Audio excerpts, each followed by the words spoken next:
irmão, o doutor Luiz Antônio Sá, grande conhecedor da história e que, por certo, vai nos trazer aspectos muito interessantes desse período difícil na história da Igreja, que foram as cruzadas, que tantas vítimas fez em nome de Deus, em nome de Jesus. Mas vamos então pedir a Jesus que nos envolva na sua luz, na sua paz, que inspire o nosso irmão, o irmão Luiz Antônio Sá, e que todos possamos dar mais alguns passos na busca do conhecimento, através desse programa do IAD, que tem sido tão rico para todos nós. Então, vamos passar a palavra ao Sá, desejando uma boa exposição. Bom, Manuel, depois dessa tua abertura aí, eu fico até meio, né, assim, meio inibido, mas lisonjeado. Muito obrigado pela apresentação e eu espero fazer jus às suas palavras aí, que foram tão gentis comigo, como, aliás, todos vocês são muito gentis comigo. Bom, então, o tema que nós iremos, então, apresentar, não é? São sobre as cruzadas. E eu quero falar uma coisa desde já, que é o seguinte: não esperem que essa aula seja uma aula romântica, como a gente vê nos livros, nos filmes, não é? Aquela maravilha dos heróis, aquela coisa toda. Eu fiz uma pesquisa muito grande, peguei vários pontos de vista, inclusive as cruzadas do ponto de vista dos árabes, ou dos muçulmanos, ou dos sarracenos, como eles chamavam, né? E então eu vou pôr, vai ser uma aula um tanto cruenta, digamos assim, mas é a realidade e eu não tenho como ser diferente. O problema dessa aula em particular é que são várias histórias numa história só. O que eu quero dizer? Eu vou ter que explicar vou procurar ser o mais didático possível, mas cada cruzada teve uma história. Eu não posso simplesmente citá-las e passar para a próxima. Então, eu vou tentar dar algumas ideias do que aconteceu, isso do que eu estudei, do que eu vi, do que eu já sabia, do que eu aprendi. Então, para que vocês possam ter algum aproveitamento disso daí. Bom, o que nós temos que entender, e eu quero dizer desde já, que se tiver alguma pergunta, algum comentário, que fique mais para o final, porque daí vocês podem enriquecer mais ainda essa aula. Acredito que eu vou aprender até com vocês. Então, eu queria dizer mais uma coisa. Essas cruzadas, elas vieram e foram talvez o maior movimento populacional de toda a história. Milhões de pessoas deslocando do Ocidente para o Oriente em busca de riqueza, de perdão, essas coisas todas que nós veremos no decorrer dessa aula aí. Então, vou pedir para vocês tirarem as crianças da sala, que o banho de sangue vai começar. Então, é o seguinte: por que aconteceu nas cruzadas? Vários fatores. Quando os árabes, nessa época, os árabes dominaram Jerusalém em 638 depois de Cristo, era uma facção xiita, e nós vamos falar sobre xiitas e sunitas quando nós falarmos sobre o islamismo. Então, o que aconteceu? Aconteceu que eles dominaram Jerusalém, mas permitiam o tráfico, a peregrinação normal dos, como diz assim, dos cristãos que iam e voltavam numa boa. Só que em 1078, os turcos seljúcidas, eles dominaram Jerusalém e começaram a pôr empecilhos contra os peregrinos cristãos. Então, cobraram taxas, maltratavam, isso já começou a revoltar o pessoal do Ocidente. Nessa mesma época, por aí, esses mesmos turcos estavam ameaçando o Império Bizantino. E o imperador Aleixo mandou um pedido, passou lá um WhatsApp, um pedido para o Papa da época, né, dizendo que ele precisava de uma ajuda, de um exército para combater esses turcos que estavam rodeando ali Constantinopla, aquela coisa toda. Mais um fator. No final dessa época, no século XI, havia uma situação chamada primogenitura. O que quer dizer isso? Que só o filho mais velho é que tinha acesso às riquezas, terras do pai. Os outros filhos eram nobres, mas eram considerados nobres de segundo escalão, e não tinham para eles, digamos assim, terras, riquezas. Então, havia uma briga muito grande nessa época lá na Europa, né? Aí veio o cisma de 1054, com divisão da cristandade. Então, esse é o motivo da próxima aula. E, com isso, o pessoal, digamos, católico romano, ficaram meio perdidos. E o pessoal começaram a se rebelar contra a igreja, que é o motivo da nossa última aula, e eu vou falar bastante sobre isso, sobre os papas, o que eles fizeram, e está aí no item de baixo, né? Que ela enfrentava a igreja, muitos problemas com a corrupção, os bispos, padres, cardeais, todos levavam a vida luxuosa e abandonavam suas obrigações religiosas. Isso revoltava muito o povo. Isso, então, juntando todos esses fatores, é um prato cheio para o Papa da época conclamar o povo a ir atrás, vamos dizer assim, de poder realmente combater esses muçulmanos, sarracenos, digamos assim, para unir a cristandade e abafar esses problemas que estavam acontecendo na Europa. Então, o Papa Urbano II, em 1095, em Clermont, na França, conclamou o povo numa eloquência muito grande para enfrentar os turcos, né? Que dominavam Jerusalém, que dominavam onde a região onde Cristo andou, aquela história toda, né? Dizendo que os turcos assavam crianças, eram antropófagos e uma porção de coisa, que eles estavam usando a igreja do Santo Sepulcro como banheiro. Então, deixou os cristãos, que eram muito supersticiosos na época, não é?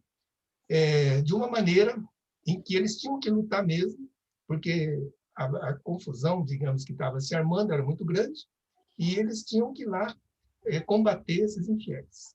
E o Papa foi muito esperto. Ele prometeu que quem lutasse ganharia perdão de todos os seus pecados. Não importa se fosse criminoso, marginal, assassino, não importa. E teria um lugar garantido no paraíso. Então, imagina, numa época onde a superstição predominava, garantir um lugar no paraíso e ser perdoado de todos os pecados, que não eram pouco para aquela pessoa, para o pessoal da época, né? Era uma grande coisa. E ele dava um bônus ainda, né? Ganharia também todas as terras e riquezas que pudesse conquistar. Então ele punha assim: ó, o negócio é o seguinte, meu amigo, você quer ir para lá? Você vai. Então é o seguinte: se você for, você vai ganhar perdão dos seus pecados, riquezas, terras, mas se você não for, você vai ser excomungado. E a excomunhão na Idade Média era o maior castigo que um católico podia ter. Ele já estava direto no inferno, ele não ia ter nem passagem pelo purgatório, quer dizer, o sujeito excomungado ele já estava fora do mundo dele, né? Então, quer dizer, entre você ir para o inferno e você poder ir para o céu com riquezas, opa, mobilizou a população inteira, né? Bom, o certo é que depois disso, a Europa nunca mais foi a mesma. Correu de boca em boca, todo mundo queria saber de ir, espalhou-se da maldade dos turcos, dos árabes, porque eu vou explicar na aula de islamismo que turco não é árabe, e nem todo árabe é turco. É a coisa diferente, vocês vão aprender isso aí, para quem não sabe, claro, né? Então, quer dizer, conclamou a Europa toda, e vamos dizer Europa, porque o mundo naquela época, praticamente, ocidental, era da Europa, né? Então, para que fosse enfrentar esse pessoal aí. Então, chamado de cruzados. E por que cruzado? Porque eles recebiam uma cruz de pano que era costurada na altura do ombro do uniforme de batalha. Então, essa cruz simbolizava os cruzados. Então, isso a Europa ficou inflamada. Até que surgiu, enquanto eles programavam a primeira cruzada oficial, que nós tivemos, então, as 9 cruzadas, né? Alguns consideram 8, outros consideram 9.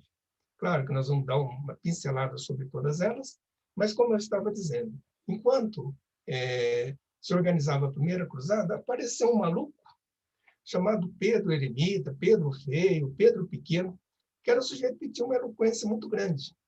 E ele saiu pela Europa conclamando de novo as pessoas para irem, né, até Jerusalém, conquistar o pessoal, conquistar as terras, derrotar os muçulmanos, aquela história toda.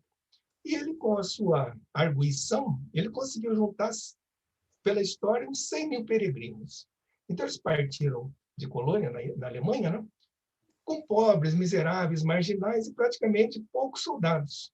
Por quê? A promessa de remissão dos pecados e de ficar ricos era muito atraente.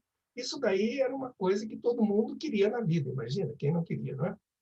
Então, agora vocês imaginem é uma coisa. 100 mil pessoas, ou quase isso, vocês imaginem.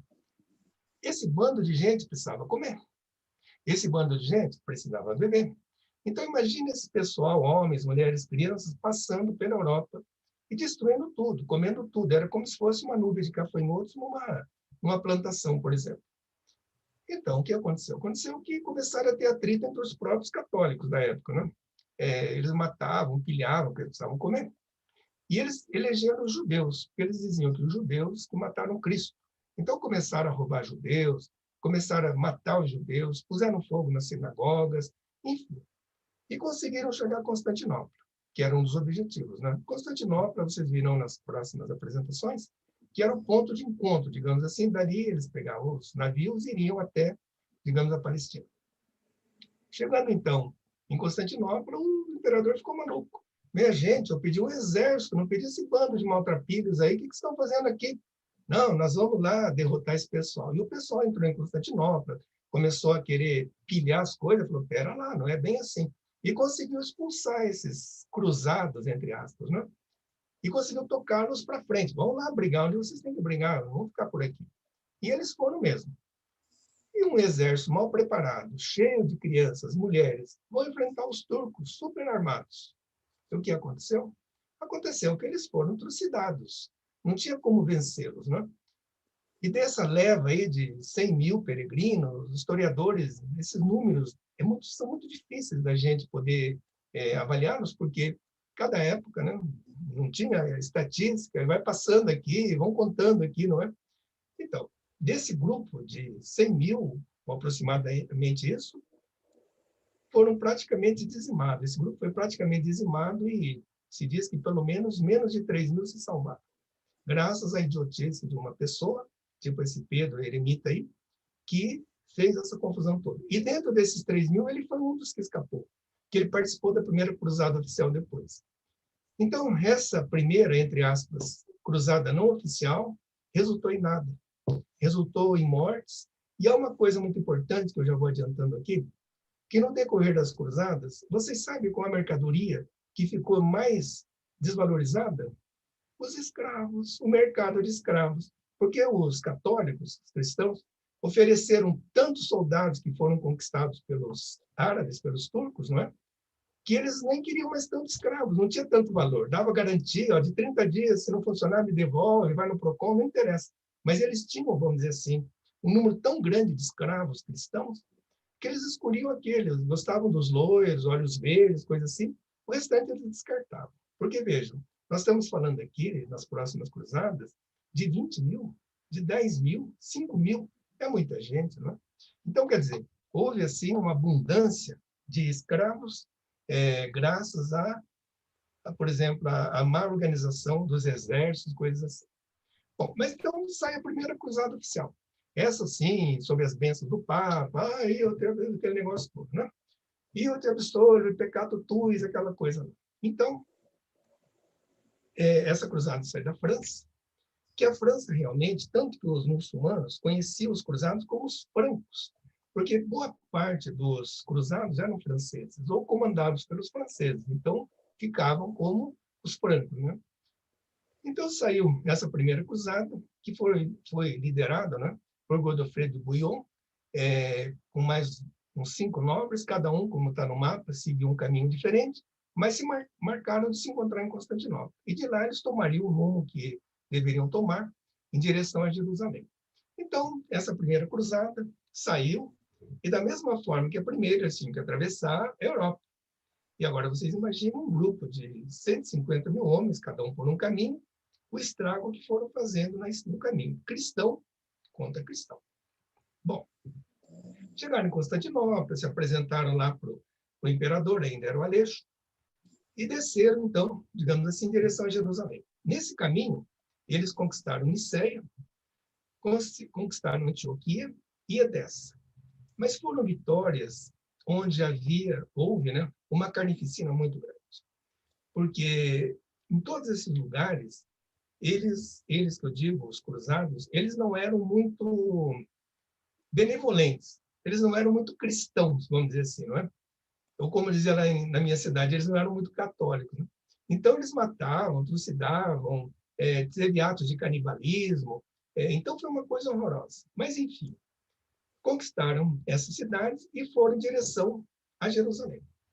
Acontece que, nesse ínterim, quem dominava Jerusalém eram os turcos seljúcidas, que brigaram com os cristãos, impedindo que eles fossem. E daí, numa guerra, uma coisa que é importante, eu vou fazer um parênteses, que os muçulmanos não eram tão unidos assim. Nós veremos depois que tem os sunitas, os xiitas, os turcos seljúcidas, cada um inimigos, muitas vezes, entre eles. Inclusive, algumas dessas facções faziam aliança com cristãos, com o que tivesse, para combater o outro. Enfim, ambos eram muçulmanos e os fatímidas retomam o poder novamente sobre Jerusalém. Daí eles procuram lá o comandante dos cruzados e falam, olha, vocês podem entrar em Jerusalém numa boa, está tudo arrumadinho, demos uma limpeza lá na igreja do Santo Sepulcro, já demos 2 demãos lá de tinta, ficou lindinha, está bonitinho, vocês podem ir lá, vão frequentar numa boa. Mas os cruzados queriam era dominar Jerusalém. Eles não aceitaram essa proposta. Não, nós viemos aqui para dominar, nós queremos mesmo, a nossa guerra é santa, abençoada por Jesus, e nosso negócio aqui é esse. Enfim, entraram. Depois de alguns dias de cerco, não é? As muralhas de Jerusalém, conseguiram arrombar uma parte dela, entraram. E a história conta que foi das maiores atrocidades e selvagerias que os católicos fizeram dentro de Jerusalém. A expectativa, como eu falei, os números são muito incertos, mas, pela minha pesquisa, há uns que dizem 30 mil, 40 mil, 70 mil pessoas foram trucidadas em atos de selvageria, nesse massacre, onde eles não perdoaram mulher, criança, estou falando de cristãos, que mataram muçulmanos, judeus e próprios cristãos, porque nessa hora iam todos ali. A história conta que fora das muralhas de Jerusalém havia pilhas e pilhas e pilhas de cadáveres, todos motivados por essa selvageria promovida pelos cristãos. Então, isso é um fato que, inclusive, a pesquisa que eu fiz é as cruzadas do ponto de vista dos árabes. Embora eu quero dizer uma coisa, numa guerra não tem mocinhos. Para mim, todos são vencidos. Por quê? Porque todos estão ali para defender sua vida, matar ou morrer, não é? Então, quer dizer, isso predominou de um lado, como predominou de outro também. Então, com a tomada de Jerusalém, então, em julho de 1099, encerra-se a primeira cruzada. Bom, e aí vem uma série de outras cruzadas, que eu vou discorrer brevemente sobre elas e pode ficar para discussão ao final. Os muçulmanos estavam na terra deles e quem estava ocupando a terra deles eram os católicos, né? Então, daí vem um general, um guerreiro deles lá, chamado Zeng, e toma a cidade de Edessa.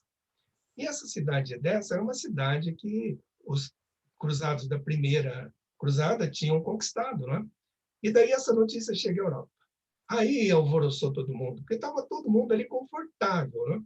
Porque nesse período da primeira para a segunda cruzada, os que moravam em Jerusalém já tinham casados com muçulmanas, muçulmanas com cristãos, o comércio estava muito bom, então estava uma vida muito tranquila. Por quê?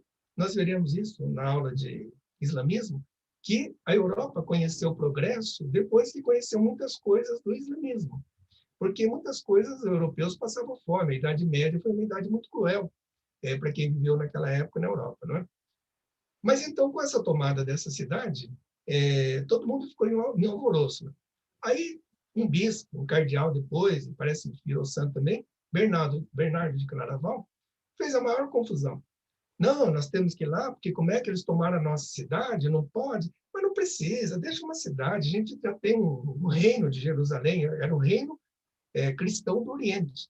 Não, vamos lá, a gente quer, mas não precisa, deixa quieto. Não, vamos. E esse cara começou a fazer um movimento na Europa, procurando rei, essa coisa. Daí ele convenceu o rei Conrado, que era o imperador alemão, e foi falar com o rei Luís VII da França.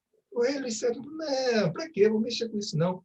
Daí ele falou assim, o negócio é o seguinte, você está lembrado que uma vez você botou fogo numa cidade da França aí, matou muita gente aí, inocente? Então, estou lembrado. então, se você quiser redimir desses seus pecados, você vai organizar essa cruzada. Então, tá bom. Então, se é para pagar meus pecados, eu vou. Então, um exército muito grande, reunindo dois países muito importantes na época, na França e a Alemanha, que não era a Alemanha naquele tempo, né? E foram, então, em direção a Jerusalém. Mas, então, o que acontece? Eles sempre iam Constantinopla, eles iriam, então, chegar no destino final deles lá. Daí eles chegam, tiveram algumas escaramuças no caminho, brigaram com uns, brigaram com outros, assim, os turcos sempre estavam aqui ou ali à procura de expulsar os cristãos que estavam chegando, né? Mas conseguiram chegar até Jerusalém. Aí chegaram em Jerusalém, os dois reis, mais o rei de Jerusalém, e daí falaram, puta, nós íamos até aqui, nós vamos brigar com quem? Vamos lá em conquistar Edessa, vamos procurar alguma coisa de lutar? Aí alguém teve a péssima ideia de falar assim, não, vamos atacar Damasco. Oh, mas Damasco, o outro falou, Damasco é nosso aliado, não temos nada que fazer em Damasco. Não, vamos lá dar um trato nesses muçulmanos aí, vamos mostrar para eles quem que nós somos. Mas não vamos, outro respondia. Lá não é, né? É nosso amigo, vamos lá. E resolveram, então, ao invés de atacar uma potência, vamos dizer assim, uma cidade como Edessa, que tinha sido dominada, resolveram ir em Damasco. Chegando lá, o rei de Damasco, o sultão, falou, meu Deus, o que vocês querem? A gente é amigo, pô, mano, qual é a tua? Chegando aí, não, a gente veio dominar. E resolveram, então, ir brigando aqui, brigando ali, e conseguiram chegar até os portões de Damasco. Então, o exército estava conquistado porque pegou esse pessoal de Damasco meio desprevenido. E daí o que acontece? Acontece que essa segunda cruzada conseguiu uma coisa muito importante, que foi unir o mundo muçulmano. O rei de Damasco, ele era xiita, e ele não se dava com os outros. Mas o que ele faz? Para combater os cristãos que estavam ali, ele falou, vou aliar o pessoal que pelo menos tem a mesma religião que eu. E chama um dos generais importantes, que tornou-se sultão depois, chamado Nur ad-Din, para ajudá-lo nessa defesa da sua cidade. Era o que o cara queria. O cara veio com um exército enorme e começou a combater os cristãos que estavam ali nas portas de Damasco e tocou dali todo mundo. Matou uma tantada, matou, destruiu quase todo o exército desses dois reis. Bom, e daí os reis perderam muitos soldados que eram mortos ou escravizados, como eu falei para vocês. Então, o número de escravos era muito grande. Eles pegavam, escravizavam, matavam, essa coisa toda. Que também não eram tão mocinhos assim também. Bom, não deu nada, né? Então, vamos voltar para a Europa. A gente só teve perdido. Então, é como, vamos dizer assim, essa cruzada não deu em nada, perderam dinheiro, perderam soldados e voltaram, desculpa a expressão, com o rabo debaixo das pernas para a Europa e sem conseguir coisa alguma. Mas conseguiram sim.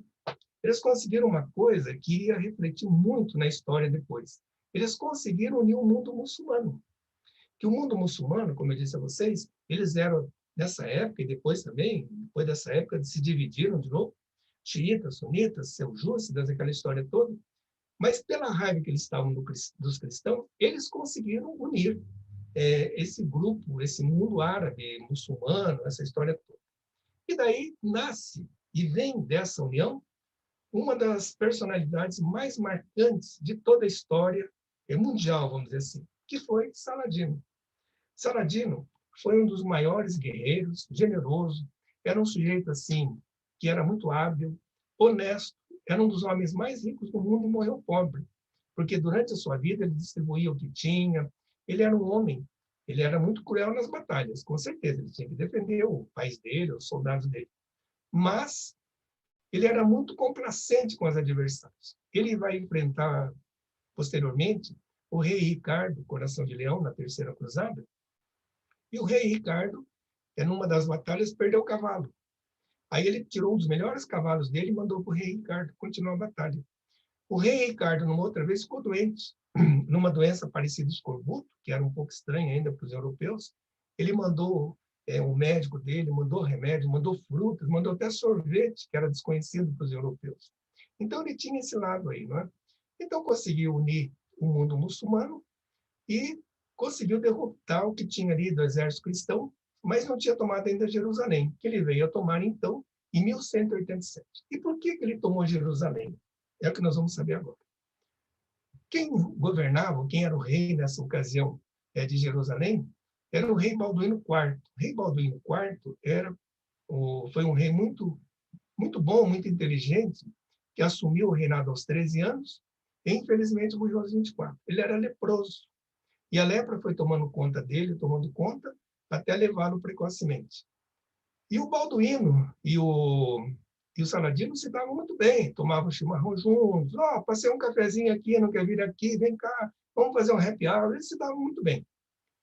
Mas com 24 anos, morre Balduíno. E quem assume no lugar de Balduíno? O Gui de Lusignan, que era o quê? Era cunhado do Balduíno, porque a irmã dele, Sibila, era casada com esse tal de Gui de Lusignan. Esse Gui de Lusignan era um sujeito muito fraco, não era um rei forte nas suas decisões. E aí entra um elemento maldoso na história, um elemento capcioso, que foi o grande responsável pela situação toda, desencadeando a tomada de Jerusalém, chamado Renaud de Châtillon. Esse infeliz, ele queria guerra. Ele era um nobre de segunda categoria, que veio para a Terra Santa, digamos assim, para conseguir riqueza, não é? E ele queria brigar com alguém. E instigou o Louis de Lusignan a brigar com os sarracenos, lá, os muçulmanos. Não vou fazer isso, para quê e tal. Mas esse Renaud de Châtillon usou uma tática. O que ele fazia? Ele começou a atacar as caravanas. E as caravanas para os cruzados é uma coisa muito sagrada. Então, ele começou a procurar atacar essas caravanas para realmente mexer com os muçulmanos. E numa dessas caravanas estava quem? Armando Saladino. É lógico que o Saladino não gostou dessa brincadeira aí. Acontece o quê? Acontece que o Saladino resolveu, então, fazer uma briga com eles. Mas daí esse cara, Châtillon, resolveu, instigando o Louis de Lusignan, falou, não, vamos fazer o seguinte, vamos matar atrás dessa turcaiada aí. Não, mas para que não vamos lá? E fizeram uma das grandes besteiras estratégicas da história. Eles foram atrás dos muçulmanos num terreno que era dos muçulmanos. E eles foram acampar num lugar chamado Hatim, que era tipo uma cratera. Quer dizer, eles foram para o buraco, e os muçulmanos lá em cima. O que aconteceu? Foi um massacre. Quer dizer, praticamente não sobraram muitos cristãos. Sobraram, sim. Sobrou o Gui e o Renaud, que depois, né, o Renaud foi decapitado, essa história toda. Mas daí ele vai invadir Jerusalém, que já estava desprovida de soldados, aquela coisa toda, e se assenhora, então, de Jerusalém. E eu recomendo, para quem não assistiu, que assista esse filme, Cruzada. Esse filme aí se passa bem nessa época, bem na época da segunda para a terceira cruzada. E os fatos são mais ou menos reais, sabe? Os fatos que se passam no filme são fatos realmente que têm muito a ver com o que eu acabo de falar para vocês. Bom, então, Saladino toma a cidade de Jerusalém e deixa, então, o povo da Europa lá, o Papa fica maluco, né? O Papa fica, meu Deus, pegaram Jerusalém, agora como é que fica e tal? Então, vamos fazer uma cruzada enorme, que agora vai ser uma cruzada dos reis. E ele reúne os 3 reis mais poderosos que haviam naquela ocasião. O Ricardo, né, chamado Coração de Leão, Felipe II da França e Frederico Barbarossa, Barba Ruiva, Barba Vermelha e tal, do Sacro Império Romano Germânico. Então, o Papa Gregório VIII, né, que era o Papa de plantão da época, então conclamou esses reis, porque a situação era assim. Ele tinha um argumento, os papas em geral, né? Meu amigo, você quer ir para as cruzadas, vamos lá defender o Santo Sepulcro, o lugar de Jesus e tal. Ou você vai ou você é excomungado. Você não tem muita opção. Então, cara, não tinha, como eu disse a vocês há pouco, a pessoa que fosse excomungada estava no inferno direto. E para o inferno não era agradável para ninguém, né? Bom, então juntou esse povo aí e foram, então, em direção a Constantinopla e depois, logicamente, eles foram para a Terra Santa para conquistar as terras que eram, teoricamente, já eram dos cristãos, mas não eram dos cristãos, eram do pessoal de lá. Bom, Frederico Barbarossa vem por terra, e Filipe II e Ricardo vêm por água. vem pelo mar. O Frederico, vindo por terra, resolve, passa sobre um rio e resolve tomar um banho, mas ele esqueceu de tirar a armadura, que devia pesar uns 50 quilos. E entra no rio e se afoga, e morre. Quer dizer, outros dizem que ele entrou na água, deu um redemoinho, enfim, ele morreu afogado. E o exército dele, sem líder, falou, pô, não vamos ficar por aqui, né? Vamos voltar. E voltaram, ficaram muito poucos lá. Muitos poucos soldados ficaram por lá. Boa parte voltou para a Alemanha. Bom, aí o Ricardo chegou até por via marítima, né? Chegou até a cidade do Acre, que Acre é uma cidade muito importante, uma cidade portuária, que era um ponto de acesso para outros lugares também, para conquista ou garantir a retaguarda. Então, ele chegou e conquistou Acre. Após ter conquistado Acre, o rei Filipe II falou, está muito quente aqui, muita poeira, quero voltar para a França, quero viver lá na minha tranquilidade. Mas fica aí, pô, a gente está brigando, porque França e Inglaterra sempre brigaram, né? Você vai voltar para lá, vai atacar minhas possessões lá na Inglaterra, não sei o quê. Não, deixa quieto, não vou mexer com isso e tal. E o Filipe se arrancou. Ficou Ricardo sozinho para brigar com todo mundo lá, né?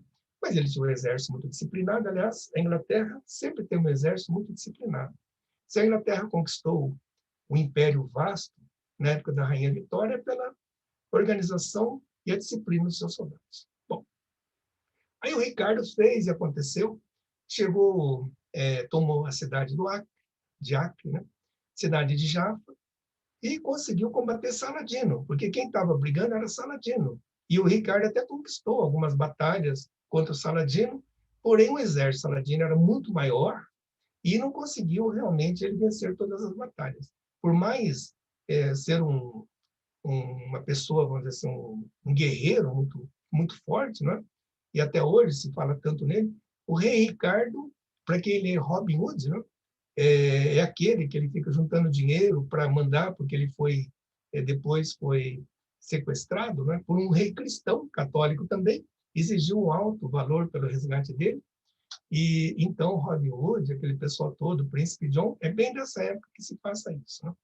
E o rei Ricardo ficou endeusado até hoje na Inglaterra. Mas o rei Ricardo teve uma mancha nessa história aí. Aquele negócio de impressionar o adversário, o inimigo, quando ele tomou Jaffa, tinha, no mínimo, uns 3.000 prisioneiros muçulmanos que estavam lá, talvez alguns cristãos, e ele mandou degolar 3.000 prisioneiros na frente do exército saladino. Então, quer dizer, essa provocação toda era para intimidar o exército saladino, que também não conseguiu muito, não. Bom, e daí o que aconteceu? Aconteceu que a briga continuou, ele perdeu muito do seu exército, e ele conseguiu chegar até mais ou menos 20 quilômetros de Jerusalém.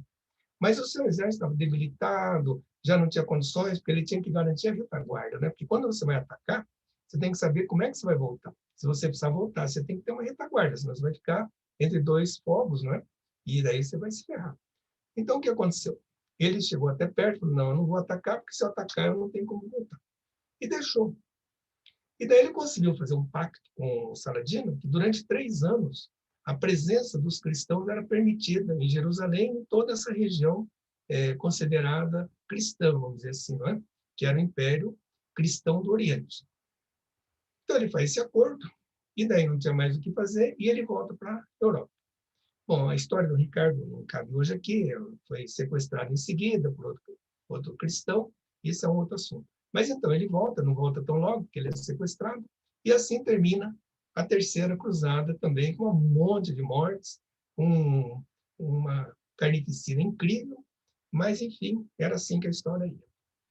E aí vem a Quarta Cruzada, que é a Cruzada da Vergonha, católicos matando católicos. Inocêncio III é um papo que a gente ainda vai falar dele ainda. Hoje ainda, mas na aula final ele vai ter uma participação importante. Então, ele novamente conclama os católicos, gente, nós temos filhos, é pecado, nós temos que ir lá matar esse povo, aquela história, né? Quem não vai ser excomungado e quem for vai ficar rico, aquela história. A conversa era sempre a mesma. Então, saindo da França, liderado por esse Marquês de Montferrat, principalmente, eles conseguiram dinheiro, o Papa aumentou o imposto na Europa violentamente, mas não conseguiu dinheiro suficiente para poder pagar uma cruzada que não é uma coisa tão barata assim. Mas daí eles falam, pô, tem um cara rico lá em Veneza. Veneza era uma das cidades mais ricas de toda a Europa, porque tinha muito comércio, aquelas coisas todas. A própria cruzada abriu esse comércio com os muçulmanos, né? Então tinha o Doge é o rei, é o governante, é o imperador, vamos dizer assim, de Veneza. Porque a Itália era uma coxa de retalhos. Cada cidade era uma cidade-estado, e não é como hoje, que pertence toda a Itália, né? Então foram até esse Doge, chamado Enrico Dondolo, falaram, gente, você não arruma aí um dinheirinho para nós aí para financiar essa cruzada? Quanto precisa? Um dinheirinho aí. Bom, na época ele emprestou 85 mil marcos, que segundo a conversão atual daria 5 milhões de dólares. É um dinheiro considerável. Bom, daí eles se organizam, então, e vão para Veneza, porque tinha também um pessoal de Veneza que queria participar dessa quarta cruzada. Só que eles não tinham todo esse dinheiro. Eles não conseguiram nem a metade disso. Aí chega lá para o Henrique, nossa, negocinho, eu não conseguiu todo esse dinheiro aí, como é que a gente faz? Não vai perdoar? Não dá, você vê, eu tenho mulher e filho para tratar, eu tenho que pagar umas continhas aí, para as crianças. E ele não aceitou ficar da dívida. Mas ele falou, faça uma proposta. Eu tenho uma pendenga aqui com o pessoal de Zara. Zara é uma cidade na Croácia, católica, e é uma cidade que ele tinha uma pendenga lá, que ele queria pilhar, uma cidade rica, e ele falou assim, vem cá, se vocês conquistarem Zara, pilharem e me trouxerem tudo isso daqui, eu vou, eu libero a dívida de vocês. Pô, legal, vamos lá. O que é fazer? Não, pilhem tudo lá e tragam para mim todo o espólio que vocês conseguiram. Tá bom. E os caras foram.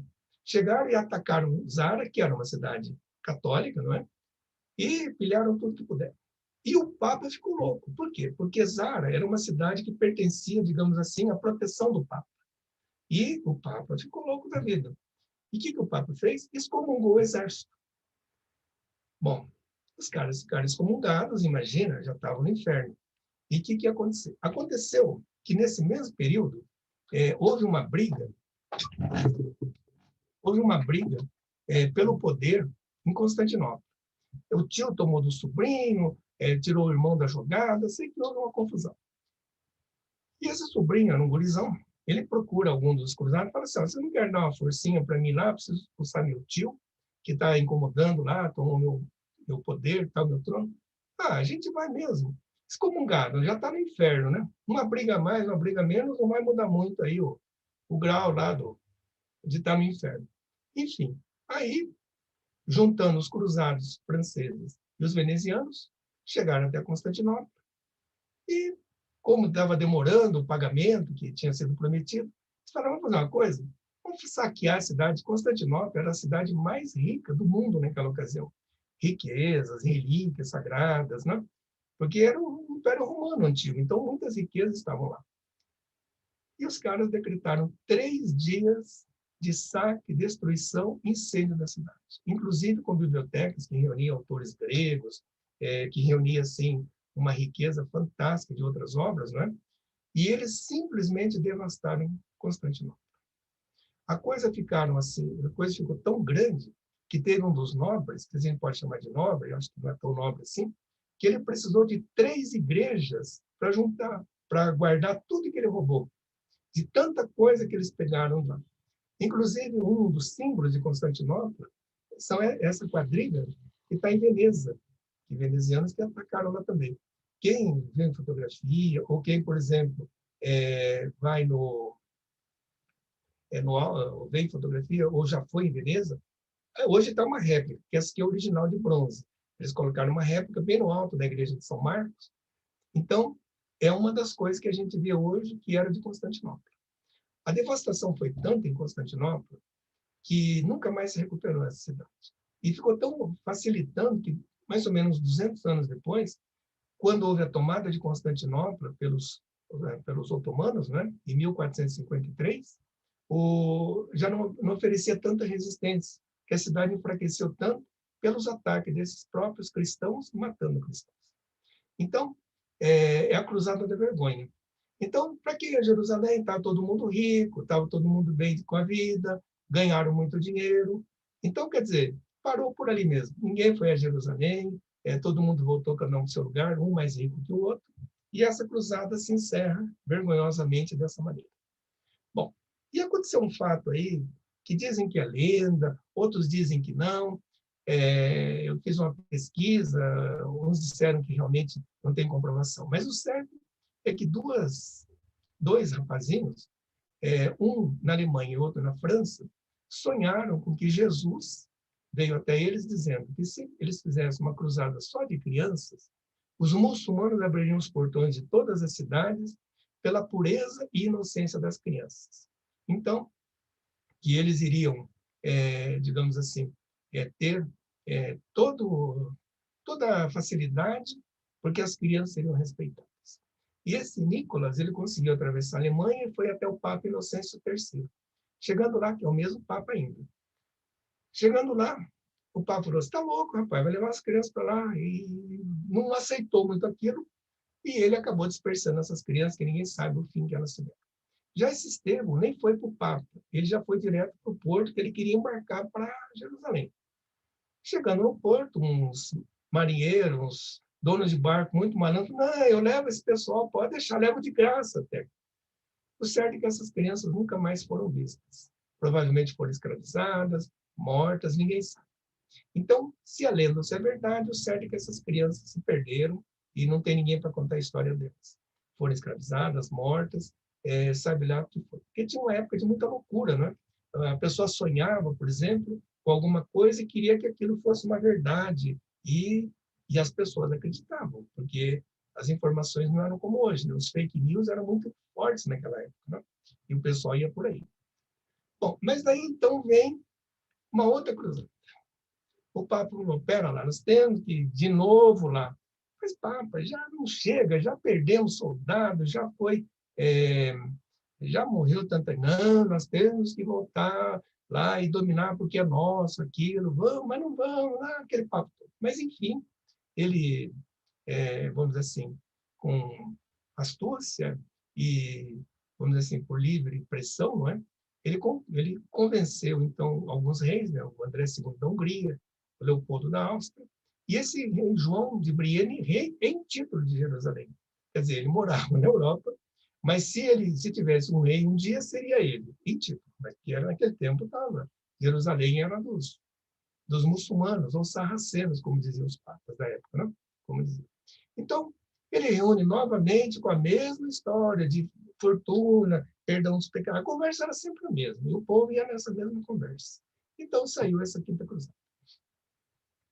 Só que tem uma história de estratégia que eu não entendo muito. É que as pessoas dessa época, essas cruzadas, eles iam, ao invés de ir para Jerusalém, eles iam para o Egito. Porque eles queriam atacar o Egito, talvez até como uma forma de garantir uma retaguarda, não é? Depois eles iriam para Jerusalém. Então, eles invadiram o Egito e conquistaram esse porto de Damietta, que é um porto que fica no delta do Nilo, que era um porto fraquinho, tanto que foi conquistado novamente, reconquistado, assim. E os caras têm a brilhante ideia de invadir o Cairo. Mas aí vem uma situação assim. O rei, o sultão lá, ele fala assim, gente, foi lá e procurou os cruzados. Gente, é o seguinte, não vamos brigar. Eu estou aqui com uma série de confusões internas, estou brigando com os meus adversários xiitas, estão chegando aqui invasões de outros países. Eu não estou afim de brigar com vocês. O que vocês querem?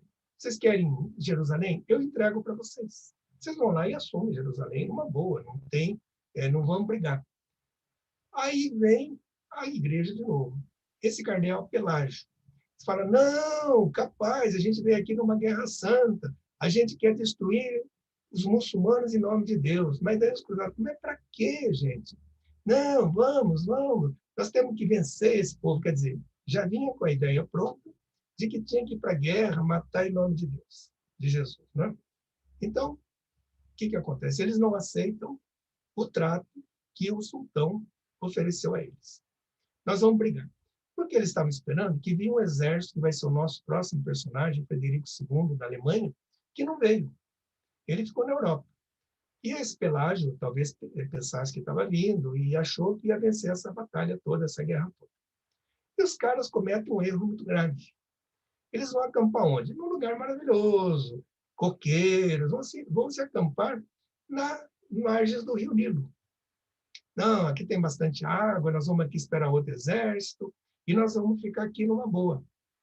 Só que os caras não entendiam nada do Rio Nilo. O Rio Nilo, nessas ocasiões, nessa cruzada e numa outra que iremos falar, funciona mais ou menos como um inverno russo, que praticamente destruiu o exército de Napoleão e o exército nazista depois, né? Porque a própria natureza se encarregava de destruir o exército invasor. E não deu outra.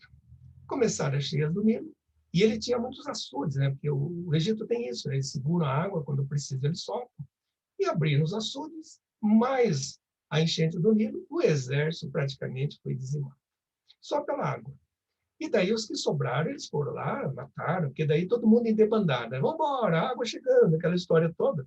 Quer dizer, os que escaparam de morrer afogado morreram pela, digamos assim, pela mão dos muçulmanos, de espada, de flecha, outro fracasso. Curiosidade da Quinta Cruzada. Estava presente Francisco de Assis. Então, ele foi na tentativa de converter o sultão, que na época era Salim Malik al-Kamil, para ver se ele convertia para o cristianismo, aquela história toda. E ele foi até o sultão. Ele conseguiu falar com o sultão, e o cara não estava afim imagina, não ia trocar a crença dele assim, né? Por mais que Francisco de Assis fosse convincente, não convenceu. Ele foi preso, depois foi libertado e voltou para a Europa. E a história de São Francisco, vocês sabem melhor que eu. Mas fica como curiosidade que ele estava presente nessa Quinta Cruzada. E assim se encerra a Quinta Cruzada. Bom, aí vem a Sexta Cruzada. A Sexta Cruzada, ela foi comandada por esse imperador Frederico, imperador alemão, era uma pessoa muito culta, falava várias línguas, estudioso, e um grande admirador da cultura árabe. Inclusive dizia que ele andava com roupa árabe dentro da sua casa, onde ele ia, porque ele estudava muito, era um sujeito que acreditava muito mais na diplomacia do que propriamente na luta, na briga, essas coisas todas. Bom, como ele era um admirador da cultura árabe, que era inimigo do Papa da época, né? Ou do cristianismo da época, e também porque ele não participou da Quinta Cruzada, o Papa Gregório IX falou: você quer saber uma coisa? Eu vou te excomungar. Pô, mas por que, Papa? Não, eu vou te excomungar. Você está muito árabe com o meu gosto aqui. Excomungou o sujeito. Daí, a única forma dele poder se redimir disso era, então, partir para uma cruzada. Só que ele tinha uma boa relação com o mundo muçulmano. Ele trocava cartas, conversava com o sultão, e estava a coisa indo bem lá. Então ele falou: vou arrumar meu exército e vou me mandar para lá. Quem sabe o Papa revogue essa minha excomunhão. E se mandou. Bom, o que ele chega? Ele chega lá e o sultão vai recebê-lo e fala assim: ó, é o seguinte, você tem um exército muito grande, também não quero brigar. Eu estou numa briga muito grande aí, que tem aí um exército, uns caras parecem japoneses, que estão entrando aí e eu preciso combatê-los. Se você der uma forcinha aí para mim, com esses japoneses, esse japonês era Gengis Khan e os mongóis, simplesmente, né? Então, que já estava também invadindo aquela região, era uma horda. Os mongóis destruíram muito. Então, nós dá uma força aí, que eu te dou Jerusalém, tudo que era possessão aí, Belém, Nazaré, Jaffa, Acre, tudo que você tiver, além de uma trégua de 10 anos de ninguém atacar ninguém. Ah, legal, vamos lá, eu aceito isso aí. Foi lá, deu um corridão lá nos mongóis, depois eles voltaram, né? E passou a ser o rei de Jerusalém. Só que ele é um rei de Jerusalém excomungado. E o que acontece? Como ele é excomungado, os soldados não começam a ficar: pô, esse cara é excomungado, como é que ele vai mandar na gente aqui? E ele faz o pacto lá com os muçulmanos, dizendo que eles também poderiam, da mesma forma que os cristãos ficaram donos, vamos dizer assim, de Jerusalém, os árabes poderiam abrir suas igrejas, lá, suas mesquitas e ter seus cultos. E o Papa se enfureceu com isso. Como esse cara pode mandar abrir lá as mesquitas? O que esse cara pensa que ele é? Já está excomungado? O que eu vou fazer isso? Né? E excomunga novamente. Bom, e esse Papa, não contente de excomungá-lo pela segunda vez, começa a organizar uma cruzada na Europa para atacar as possessões do país de Frederico II. Bom, e o que acontece? O cara é excomungado 2 vezes. Ninguém mais aceita, né? No mundo cristão católico, fala, pô, já uma vez já chega, 2 vezes, esse cara está no inferno, 30 vezes no inferno aí. E os soldados começaram a se dispersar e o cara começou a ficar meio perdido aí. Não, eu vou voltar para a Europa, que pelo menos eu vou defender o que é meu lá, né? Aí ele voltou para a Europa e deixou Jerusalém com um grupo de pessoas. E eles foram muito corretos. Os árabes falaram, 10 anos vocês mandam aqui. E voltou para a Europa para cuidar da vida dele lá e encerra-se assim essa sexta cruzada. Bom, aí vem a sétima cruzada. Passados esses 10 anos de, digamos assim, de trégua, né? Os muçulmanos tomam novamente Jerusalém, porque eles tinham um exército, era a casa deles, né? Estava ali o exército, a Europa tinha que deslocar um exército até lá. E os que ficavam não eram em número suficiente para combater os muçulmanos todos ali. Muito bem. Aí, nessa ocasião, o rei Luís da França ficou muito doente. E daí o Papa foi visitá-lo, aquela coisa toda, né? E daí o Papa falou para ele assim, pois é, olha, quem sabe se você aí for numa cruzada, você se cura, né? E quem sabe, né, faça isso daí. Daí ele fez uma promessa, que se ele se curasse, ele iria para essa cruzada. E o Papa falou, não, e veja bem, está correndo aí um negócio que você pode ser santo, não sei o quê e tal. Bom, se eu posso ser santo, acho que eu vou encarar essa daí, né? Então, daí ele montou seu exército, iniciou essa cruzada, então, em 1248, um número considerável de soldados, e passou, então, aí para combater, então, os árabes lá. Chegou e conquistou Damieta. Damieta era um porto que, como eu disse a vocês há pouco, é no delta do Nilo, né? Ele, da mesma forma, ele também era fácil de conquista, era árabe, ora era cristão, e assim era. E eles vão querer combater no Cairo, chegar até o Cairo pelo Nilo. E esse acampo comete o mesmo erro da Quinta Cruzada. Eles vão acampar onde? Nas margens do Rio Nilo. Não aprenderam a lição passada, né? E acontece a mesma coisa. Inundações, aquela história toda. E o que acontece? Na retirada são mortos, dizimados. Esse exército praticamente acabou. E teve mais uma coisa. O rei foi preso. Ele foi preso pelos egípcios e foi pago um resgate altíssimo para a libertação dele. Altíssimo. Que correspondia, assim, à renda da França anual para liberá-lo. Então, foi libertado. E daí, ele, após ele ser libertado, falou, não, eu não quero voltar para a França. Eu quero curtir aqui a Terra Santa, porque ele tinha suas qualidades. Eu tive fazendo uma pesquisa sobre o Luís IX, futuro São Luís, né? Ele tinha um lado dele, meio de monge, era bastante dado, assim, vamos dizer, com as pessoas, tinha sua magnanimidade, mas também tinha um lado mal, né? Como todo mundo, tinha seu lado mal, e isso nós veremos depois, daqui a pouco. Bom, então, ele fica 4 anos passeando ali, vendo, meditando na Terra Santa, e ele volta em 1254, porque a sua mãe, que era regente da França, faleceu, e ele tinha que voltar para assumir o trono, né? O trono dele estava sem ninguém, a Céfalo, que era a mãe dele, que estava cuidando, então ele volta para a França. Bom, ele volta para a França e toma a vida dele, aquela coisa toda. Então, o que ele faz? A vida corre normal, aí vem o Papa de novo e fala, ó, temos que tocar aquele povo de lá. Só que aí tinha outro objetivo. Além de conquistar, o Papa queria que eles convertessem também os infiéis, né, os muçulmanos, à fé cristã. Quer dizer, não era uma coisa tão simples, né? Mas daí o Papa procura e fala lá, ó, o negócio é o seguinte, está correndo aí um boato aí que você vai ser santo, rapaz. Vamos ver se você dá um jeito, você vai ter que ir lá de novo. Pô, mas além de conquistar, ainda vou ter que converter? Molinho, ele falava, tranquilo. La garantia sou eu. Você chega lá e fala que você é um rei católico e eles vão te aceitar numa boa. Pois é, Papa, mas será que é assim, tão molinho? Então, vai tranquilo. E ele junta o exército e, de novo, ele parte em direção ao Oriente Médio. Muito bem.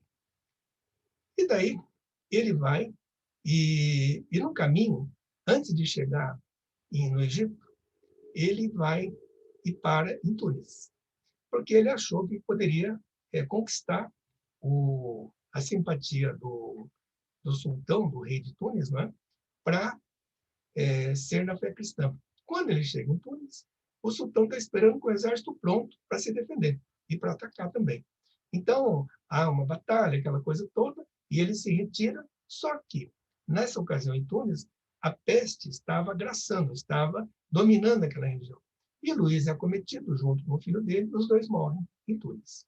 Bom, ele morre e, logicamente, ele vai ter que voltar, o corpo dele, o exército volta, e assim, digamos, encerra essa oitava cruzada. Então, o Luís torna-se santo 20 anos depois da sua morte, 20 e poucos anos, né? O Papa Bonifácio VIII já tinha lá um acordo que se ele fosse para a cruzada, ia ser santo, sei lá se teve isso, né? Mas, enfim, ele torna-se santo, e até hoje é um santo importante. Respeito isso, por favor, não estou falando isso em tom de blague ou de ironia. Então, o que acontece? Acontece que, por falta de conhecimento local e estratégias mal traçadas, os caras pensavam assim, vamos lá, vamos, como se fosse para uma festa, vamos para a praia, vamos um piquenique. Aí não é bem assim, né, pô? Os caras iam brigar com os muçulmanos, iam brigar no terreno deles, na casa deles. Quer dizer, os caras tinham que saber das enchentes do Nilo, das dificuldades do terreno, dos desertos, né? Porque lá era uma região inóspita, né? Não era uma coisa assim que você chegava cheio de frutas, de árvores, era deserto. Então, os caras não conheciam o exército cristão, não conheciam nem cantil. Eles não tinham nem como armazenar água na primeira cruzada. Então, quer dizer, muito de umas certas coisas foi assim, sem falta mesmo, com falta mesmo de ter uma organização militar melhor, alguma coisa assim. Eles iam pela fé, porque sabiam que se morresse, eles iam para o paraíso. Então, quer dizer, é o tipo da coisa meio esquisita, né? Que hoje a gente fala dos muçulmanos, né? Dos islãs aí que morrem e vão para o paraíso. Quem sabe naquela época seria praticamente a mesma coisa, né? Bom, mas não acabou a brincadeira ainda, porque o Eduardo I ele estava indo para encontrar o rei Luís, para irem junto lá para conquistar o Egito, aquela mesma história de sempre, né? Então ele já estava a caminho da Terra Santa, digamos, do Egito também, para combater esse povo aí. Então, essa nona cruzada é considerada parte da oitava, né? Então, por isso que muitos autores dizem 8, outros dizem 9. O certo é que esse Eduardo conseguiu algumas vitórias, mas no meio disso, o pai dele morreu, o rei Henrique III da Inglaterra. E ele tinha que voltar, afinal de contas, ele era o sucessor direto, né? E daí? Mas ele estava numa situação incrível, porque o exército muçulmano ainda. Aí ele faz um acordo de paz com o sultão Baibars, pelo menos para ele sair com vida, para assumir o trono dele lá na Inglaterra.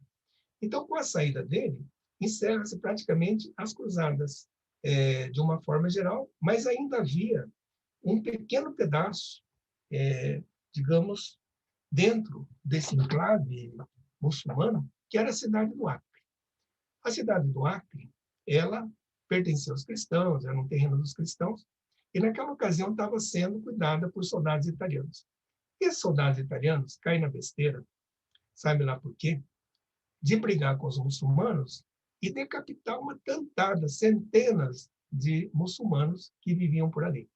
Foi o suficiente para o sultão egípcio, com um contingente de 200 mil soldados, entrar e expulsar os católicos. E matou, trucidou, escravizou e acabou. Então, a última possessão, digamos, cristã ou católica que havia nessa região foi tomada. Então, veja, sem as forças, e não tinha mais ninguém, já não convencia muito esse papo, vamos para lá, seus pecados, o mundo já estava mudando, né? Os europeus se retiraram do Oriente Médio. Então, com a queda de Acre, né, dessa cidade, em 1291, essa influência ocidental em Jerusalém foi praticamente encerrada e encerrou-se de uma vez por todas essas benditas cruzadas.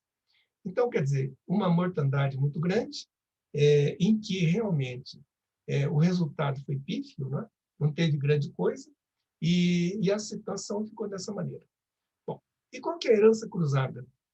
Segundo os historiadores, elas deixaram várias marcas negativas, como a separação do Oriente com o Ocidente, e esse rastro, não é?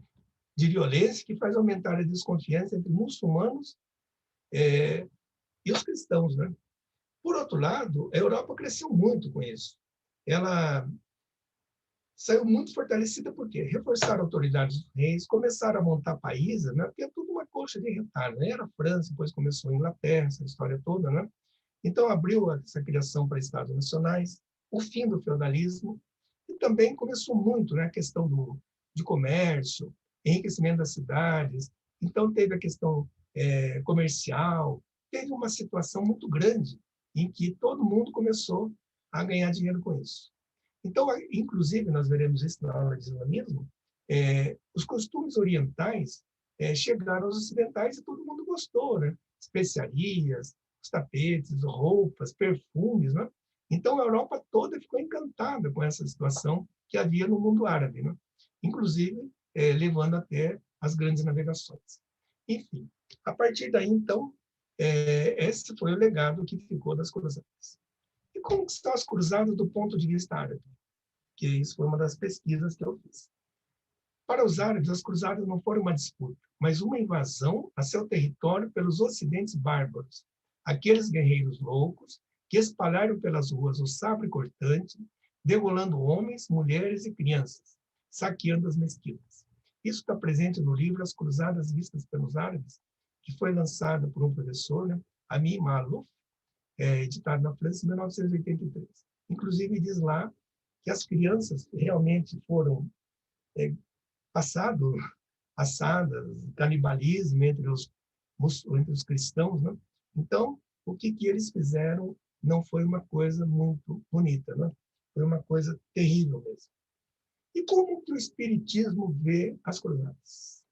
Então, isso foi uma pesquisa que eu quis acrescentar para não ficar uma questão só materialista, essa coisa toda. Então, eu fiz essa pesquisa, que se alguns não sabem, tem jeito que vocês já saibam disso, muito mais que eu, mas eu vou, se me permite, eu não gosto muito de ler slides, que acho que isso cansa a plateia. Mas eu vou, se me permite, ler, são alguns tópicos só, para a gente entender melhor o que eu quero que vocês entendam.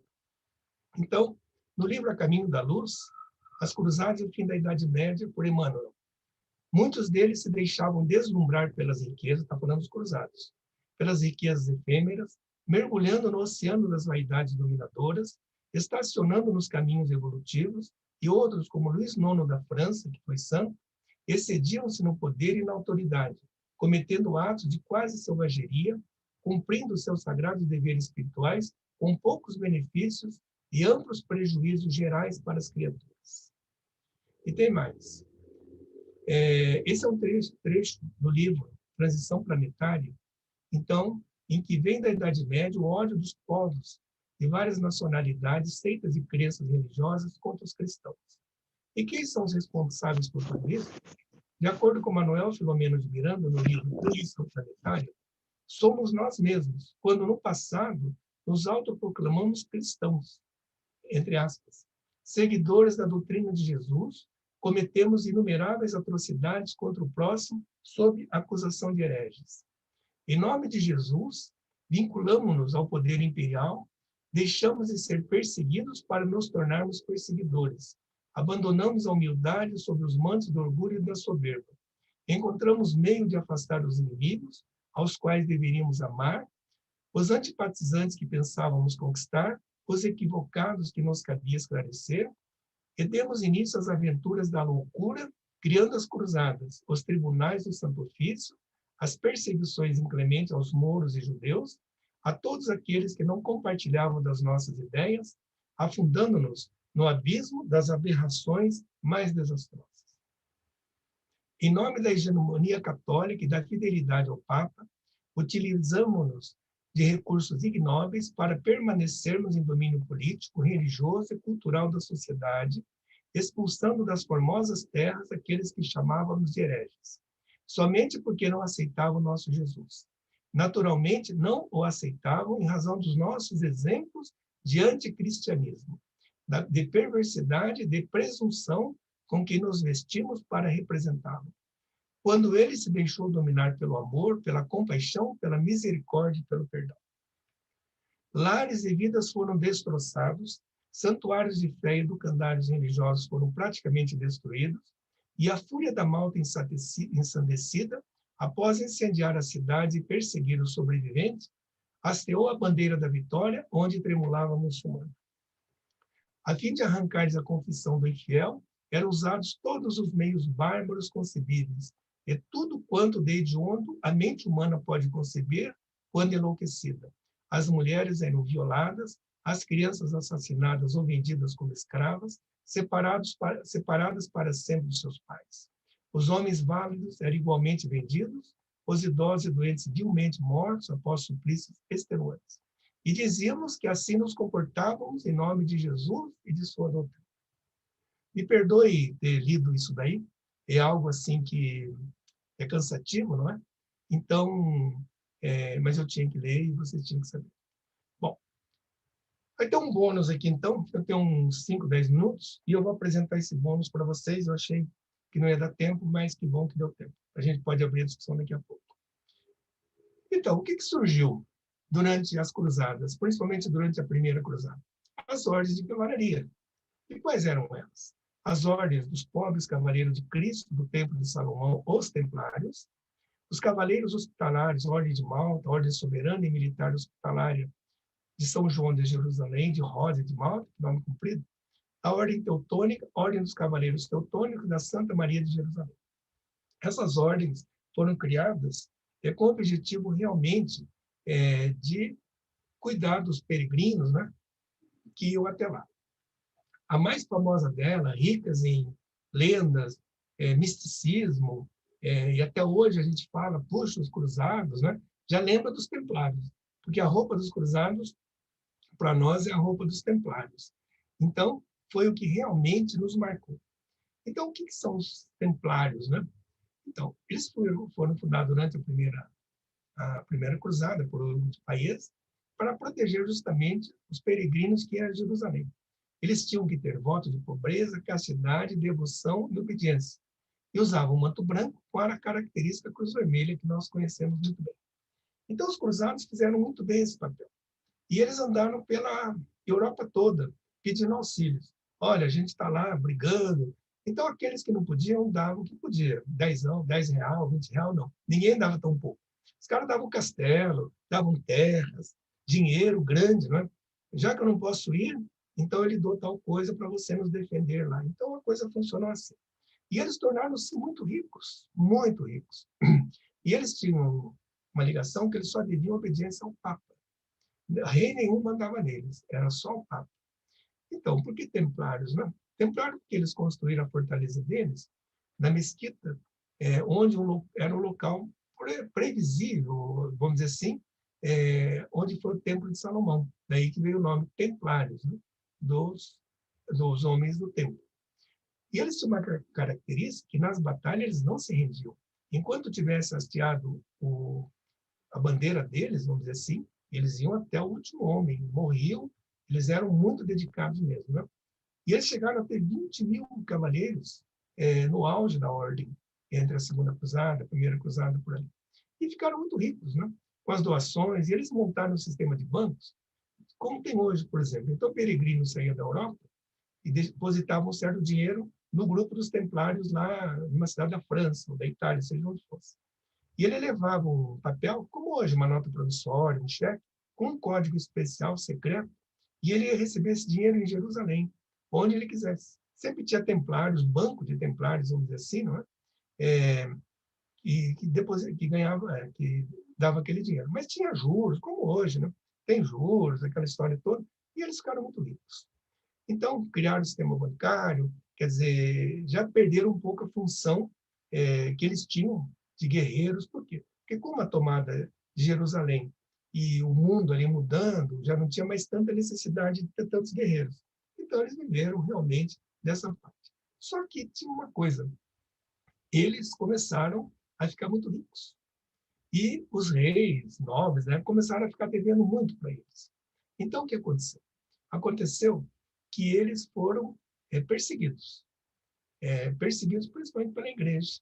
E tinha um rei que devia muito para eles, era um rei francês, chamado Filipe o Belo, que começou a falar, pera lá, esses caras aí estão muito ricos, eu estou devendo muito dinheiro para eles, eu tenho que pagar, eu tenho que dar esse dinheiro. e não tenho para pagar, né? Então, o que ele fez? Começou a acusar os templários de heresia, aliança com o Islã, ligação com o diabo, sodomia, então tudo que podia. E o Papa comia na mão do rei.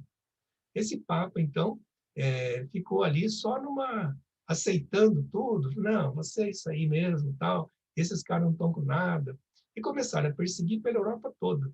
E conseguiu extinguir a ordem em 1303, em 12, né? 1312.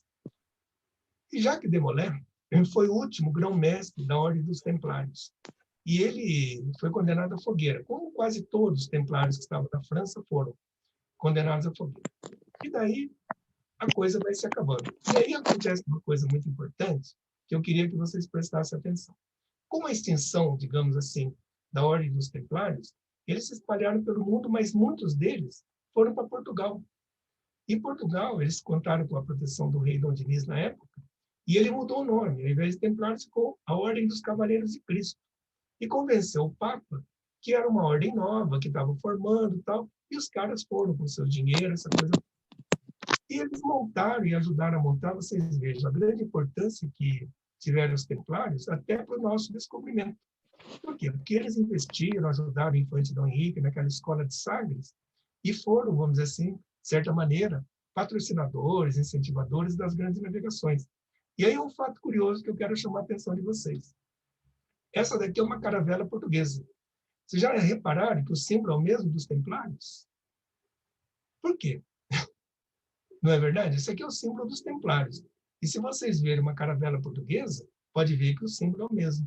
Então, vocês vejam como teve o dedo dos templários nas grandes navegações, inclusive repercutindo até no nosso descobrimento aqui.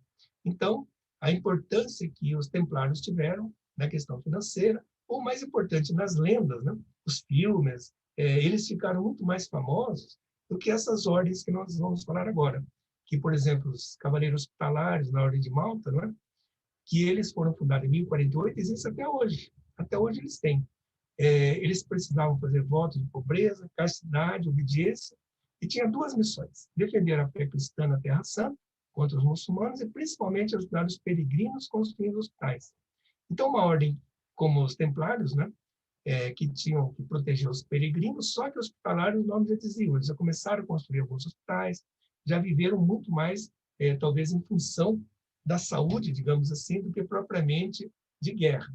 E essa ordem é mantida, e para vocês terem uma ideia, ela até hoje ela é reconhecida como direito internacional privado, e hoje essa ordem dirige hospitais e centros de reabilitação, possui 13.500 membros, 80 mil voluntários permanentes e 42 mil profissionais da saúde associados, incluindo médicos, enfermeiros, auxiliares e paramédicos. Seu objetivo é auxiliar os idosos, os deficientes, os refugiados, as crianças sem teto, aqueles com doença terminal e ancianismo, atuando em 5 continentes do mundo, sem distinção de raça ou religião. E essa ordem teve muita importância ao longo da história dela, que ela atacou os muçulmanos, conseguiu, pela Ordem de Malta, né, conseguiu afastar principalmente o Suleiman, o Magnífico, que foi um dos maiores sultões de toda a história, que ele queria conquistar os mares, e essa ordem, na época guerreira, conseguiu, com a sua frota, não deixar que o Suleiman conquistasse o Ocidente, digamos assim, isso por volta de 1520, um pouco mais, um pouco menos por aí. E, por último, a Ordem Teutônica, né? Essa ordem vive até hoje. Por que saiu essa ordem? Saiu pelo seguinte: porque tanto os templários como os hospitalários, quando tinham os feridos, eles escolhiam atender os franceses, italianos, ingleses, e os alemães iam ficando de lado. Quer dizer, os alemães eram os últimos que eram atendidos. Aí os caras falaram: pera lá, pô, está sendo atendido só quem é inglês, francês, italiano, aqui, nós. Aí eles criaram a ordem deles.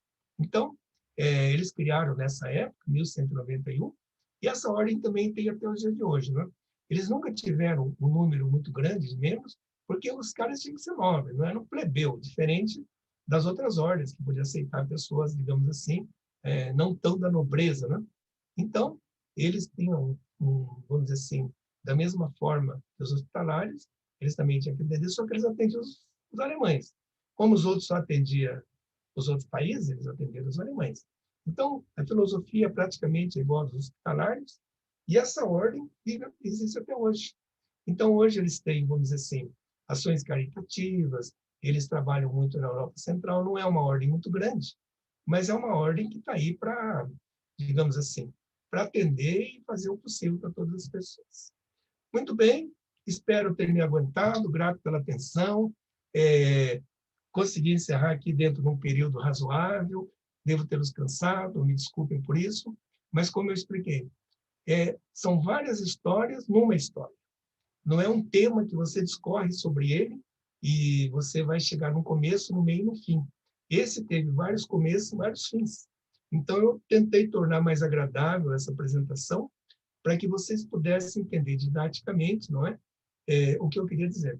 E trouxe também 2 pontos de vista, né? Tanto dos árabes como do próprio espiritismo, para nós tentarmos entender essa carnificina, esse desejo de conquistas, né? E o poder da igreja sobre as pessoas, que ela tinha esse poder de, digamos assim, de mandar, e tinha uma arma muito importante, que era a excomunhão, né? Ou você vai ou você é excomungado, quer dizer, o cara não queria ir para o inferno, não, se é que iria. Então, eu encerro aqui e abro para discussão.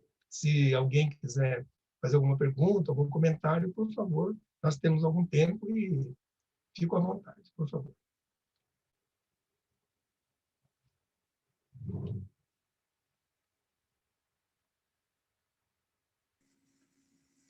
Pode dar um stop apresentação? Sim. Aí, né? Isso. Pode.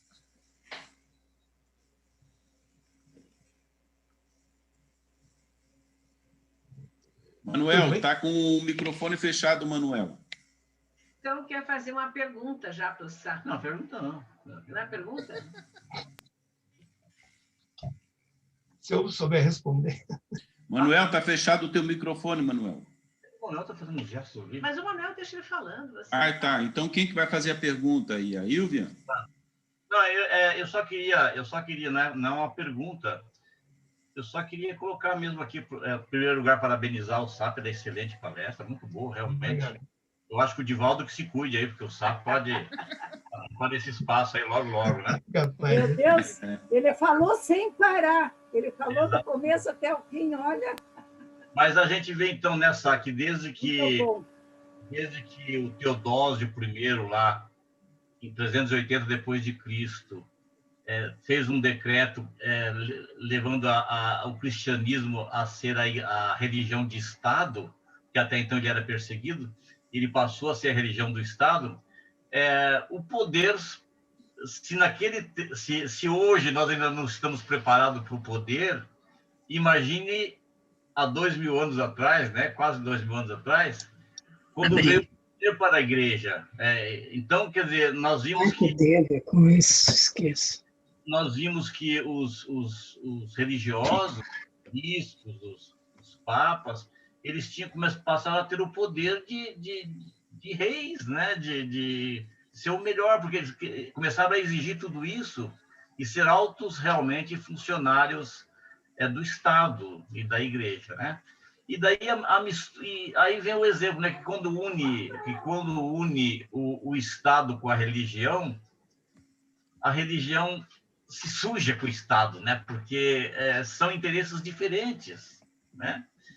Então, a partir daí, então, começa a sede do poder religioso também sobe na cabeça, as grandes igrejas, o grande luxo, os concílios passam a ser verdadeiras desfiles de suntuosidades, né?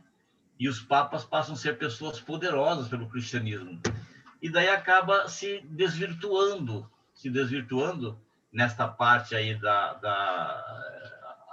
as cruzadas é um belo exemplo disso, porque até então o cristianismo, que era uma religião dócil, né, trazendo então o ensinamento de Cristo, ela vira guerreira, trucidadora, e é claro que no meio desse pessoal tem gente, a maior parte não é nem cristão, mas estão ali, aproveitam e já faz a matança também. Então, isso é dolorido, né? Porque até hoje nós temos religiosos metido em política, ainda atrás de poder, e esses casamentos não dá certo, né? Acaba dando problema, né? É um jogo de interesses, né? Interesse, e você não tem como escapar disso quando você está no meio dessa situação, né? Por isso que acho que faz muito bem o espiritismo de não trazer a religião para dentro das discussões, a religião na política para dentro das religiões, dentro das casas espíritas, né? Então, eu imagino realmente, eu gostei de ver a tua avaliação das cruzadas vistas pelos árabes, né? Porque eles estavam quietos nas coisas deles lá. E cada cruzada que ia, os caras invocavam de conquistar a cidade deles, os portos deles, a tomar a riqueza deles, saquear lá como que chama lá a cidade lá, Constantinopla, né? E assim por diante. Então, realmente, é uma página bastante triste. Tiveram outras também, né? Mas essa daí foi uma página bastante triste e foi muito bem documentada aí por você nesse momento. Parabéns. Obrigado. E eu acho que muito nessa noite. Obrigado. Eu queria perguntar para o Sá, veja, Sá, quando você falou da Quarta Cruzada, que falou do Inocêncio III, esse Papa foi um cara de uma maldade sem par na história do papado, porque, primeiro que ele, naquele quarto concílio de Latrão, no século XII, lá, ele instituiu aquela bula Opera Mundi, que justamente criou a Inquisição no mundo, né? Foi ele que instituiu a Inquisição com essa bula, a Opera Mundi. E ele veja, aquela situação lá dos cátaros, lá na cidade de Albi, lá entre a Espanha e a França, veja, os albigenses eram uma cidade, eram cristãos que seguiam todas aquelas normas do cristianismo primitivo, entende? Do amor ao semelhante, à humildade e tal. E como eles tinham algumas colocações que contrariavam os dogmas já lançados desde a época do Concílio de Nicéia, o Inocêncio III mandou os cruzados contra eles. Eles cercaram a cidade de Albi, os cruzados. Depois que mataram todos os homens, encerraram as mulheres, as crianças e os velhos numa igreja e tocaram fogo, mataram todos. Quer dizer, esta é também, além das barbaridades dos cruzados cometidos lá no Levante, lá no Oriente Médio, essa situação dos cátaros é uma mancha muito negra, tanto na história da cruzada como na história do papado. Bem, e por trás disso está esse Papa, o Inocêncio III. Outra coisa que eu queria te falar, eu pensei até que você ia falar disso. Na Oitava Cruzada, quando fala do Luís IX, que depois virou santo, pois o Luís IX, ele foi o mentor espiritual do Allan Kardec. Quando você lê a Revista Espírita, em várias ocasiões, Kardec pergunta para ele sobre uma série de dúvidas que tem, ele pergunta para o espírito Luís IX, que é o São Luís, né?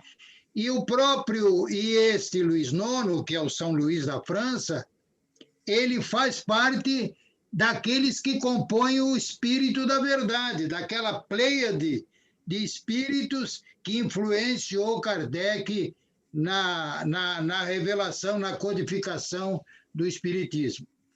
Então, ele era se só redimiu, duas- né? Porque ele teve várias reencarnações depois dessa época, né, Manuel? Sim, claro, teve outras reencarnações, mas ele se comunicava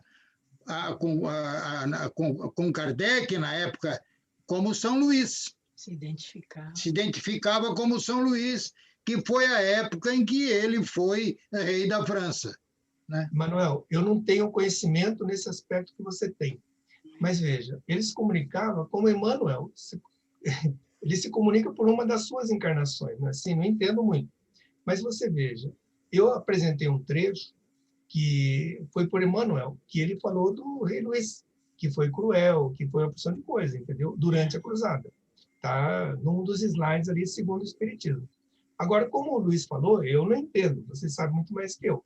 Mas acredito que, como o Luís falou, as suas encarnações seguintes, não é? Talvez tinha se redimido, né? Não sei. É a minha ideia, né? E essa questão que o doutor Sá colocou está em A Caminho da Luz, que é quando fala sobre as cruzadas. Não é, Pois doutor é. Sá? Foi lá. É como diz o Luís, ele teve encarnações que ele se redimiu. E aí chegou onde chegou. Não, tá certo, ele se redimiu.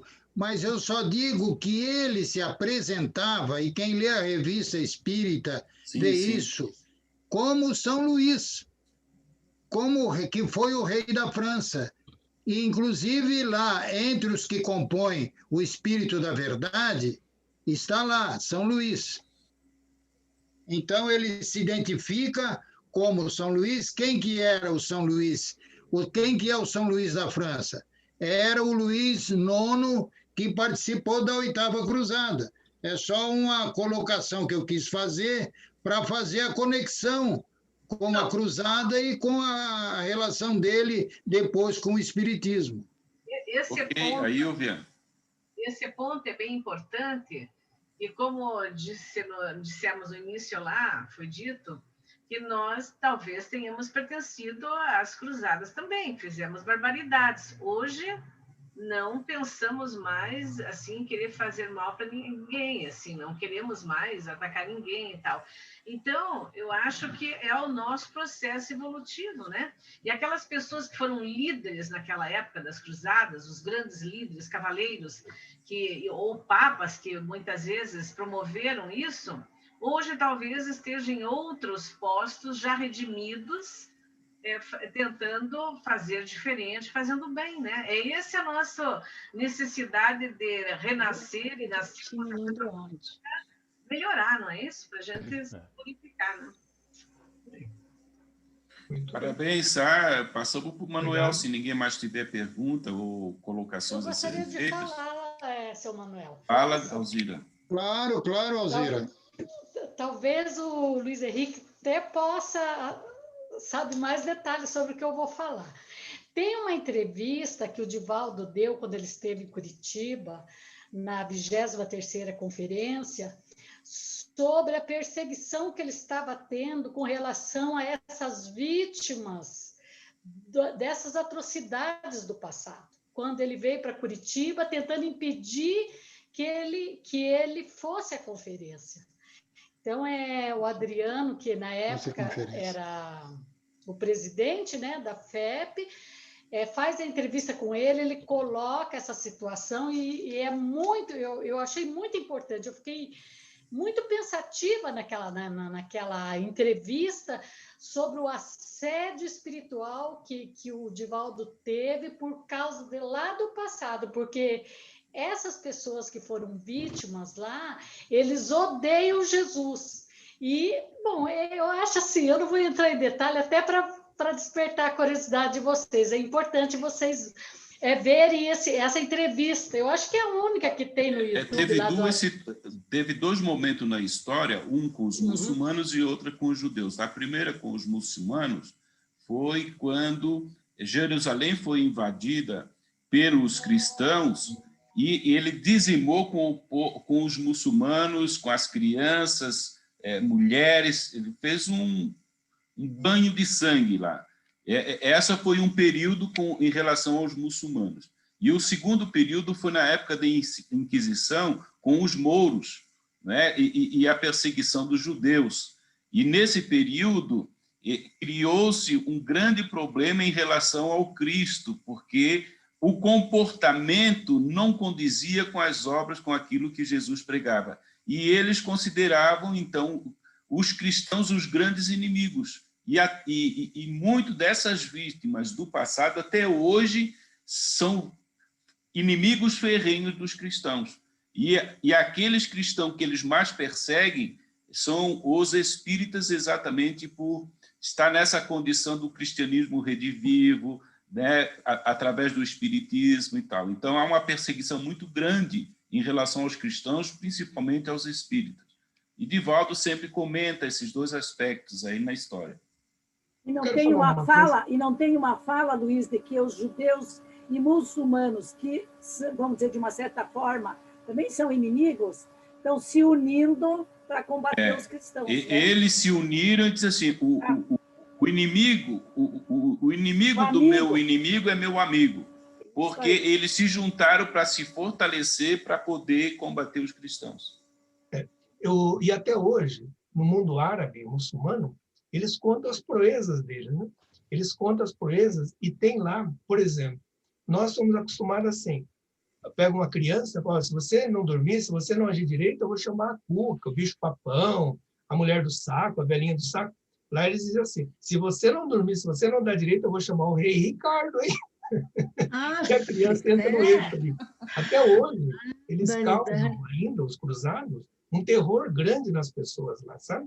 Então, qualquer coisa, eles evocam esse passado deles, eles contam as vantagens, claro, as vitórias deles, mas contam muitas atrocidades, como você falou, como nós dissemos, aí, os banhos de sangue que eles fizeram contra os muçulmanos, que eles foram lá na terra deles. Né? Isso aí. Muito bem, tá passando da hora. Bom, obrigado pela atenção. Até a próxima. Agora vocês vão cansar de me ver. Na semana que vem... Isso. Fala, Ilvia. Depois, a Ilvia, nós vamos passar para o Manuel, tá bom? Para ele proceder o encerramento. Tá bom. Provavelmente, então, a maior parte das pessoas que tem uma rebeldia, uma ojeriza aos processos religiosos, são pessoas que tiveram experiências negativas nesse período, né? Estavam do lado contrário aí e sofreram na mão desses religiosos, né? Que extrapolaram da doutrina e passaram para uma forma de ação totalmente animalesca ou mais aí, instintiva, né, que era do homem mais antigo de conquistar e tudo mais. Né? Então, a gente daí dá para entender tudo isso. Né? Tem tudo a ver com aquilo que você colocou, né? Lá pelo ano 300, de perseguidos passaram os cristãos a serem perseguidores e se perderam, né, com aqueles postulados do cristianismo, né, nascente. E isso foi o grande problema aí na história, né? E que agora se procura resgatar aí o cristianismo lá primitivo da época da Casa do Caminho, onde iniciou e tudo, né?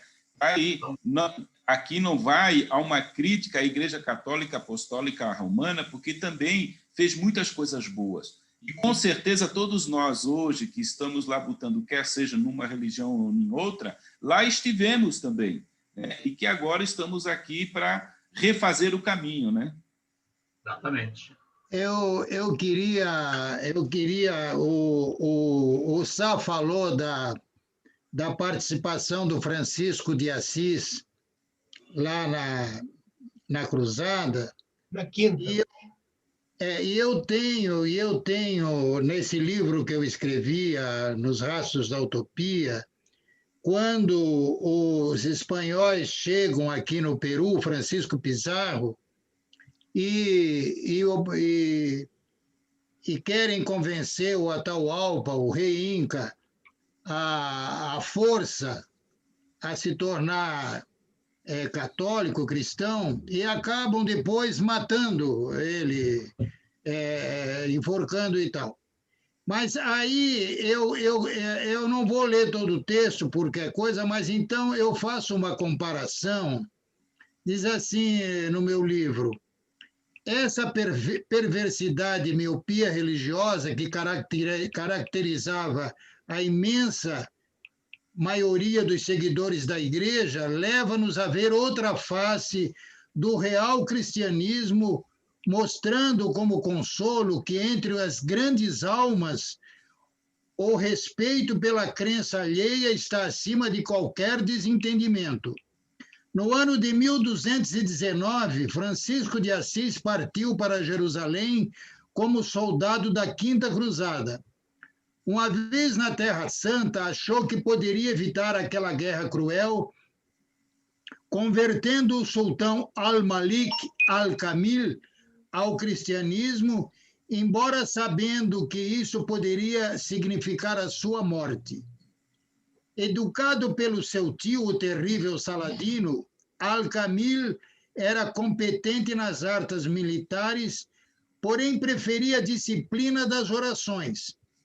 Levado à presença de um homem cujo poder se estendia sobre o Egito, a Síria e a Palestina, e cuja devoção o fazia inclinar-se 5 vezes ao dia em adoração a Alá, dirigiu-se por um intérprete a alguém da sua idade, falando ao sultão e aos seus conselheiros sobre sua fé em Jesus Cristo, e em nome dele concitava a paz e a fraternidade entre os dois exércitos. Ao terminar, os conselheiros opinaram que o insolente infiel deveria ser imediatamente decapitado. O sultão, porém, que conhecia o íntimo significado da verdadeira fé, disse-lhe: vou contrariar esses conselhos, jamais te condenarei à morte. Seria uma perversa recompensa por alguém que voluntariamente arriscou-se a morrer a fim de salvar minha vida diante de Deus, como acreditas. Segundo as crônicas e registro de ambos os lados, o fato não teve precedente na história das relações entre cristãos e muçulmanos. Conta-se que Francisco e seus companheiros ficaram uma semana no acampamento do inimigo e, na despedida, o sultão forneceu todas as garantias para o seu retorno, bem como deu-lhe presentes preciosos, os quais foram respeitosamente recusados por Francisco. Eram 2 grandes almas, uma voltada para a guerra e outra para a paz, mas ambas sublimadas pela razão, pela magia da fé e o respeito pela condição humana. Achei interessante colocar isso, porque mostra realmente, já naquele tempo, Francisco, que ainda não tinha voltado e se tornado, né, a pessoa que ele foi depois, ele já tinha essa missão pela paz, pela concórdia. Muito bem. Mais alguma colocação, gente? Oi, Ilvia, fala. Eu só queria fazer a colocação do Kardec, assim, devido a toda essa linha histórica e procedimentos e tudo, aquela frase do nascer, renascer e progredir sempre, né? Tal é a lei, né? Estamos imersos neste processo, né? Isso aí. Muito bem. Então... Parabéns, doutor Sá. Deixa eu cumprimentar aqui. Parabéns. Obrigado. Pela sua aula. Parabéns. Obrigado. Muito obrigado. Oi, Ilka. Então, Ilka... Parabéns, doutor Sá. Muito obrigado. Então, Ilka, faz a nossa prece de encerramento, por favor, Ilka. Liga o microfone, Ilka. Vocês estão me ouvindo? Porque eu tenho problema com o som, todo mundo reclama do meu som. Sim, estamos ouvindo. Bem, então vamos, né? Encerrando mais um momento nosso de estudo, de reflexão, em que nos irmanamos todos nessa energia que nos alimenta, que nos fortalece, e agradecendo a Deus e a Jesus por essa oportunidade, aos benfeitores amigos que estão sempre presentes conosco, nos orientando, nos incentivando, nos inspirando e rogando que sejamos todos nós abençoados neste momento, que tenhamos todos uma boa semana e que aqui possamos estar na próxima semana para mais uma vez juntos estudarmos e refletirmos sobre assuntos, né, sobre temas que é lá o começo da nossa história, da nosso pensamento religioso, filosófico. Então, Deus, te pedimos a permissão para darmos por encerrada mais um momento de estudo, mais uma atividade desta noite. Que assim seja. Então, na próxima terça, nós teremos novamente o Dr. Sá. O Luiz Antônio Sá nos apresentando a Igreja Ortodoxa. E depois ele tem mais 2 temas ainda. Depois desse, mais 2 temas. Não tem que me aguentar. Não tem que me aguentar. Doutor Sá veio para ficar, hein? Muito bom. Parabéns. Parabéns. Muito bom. Parabéns. Parabéns, obrigada. Parabéns, doutor Sá. Boa noite. É um prazer rever a todos. Boa noite. Boa noite. Boa noite. Boa noite. Parabéns, Sá. Excelente aula.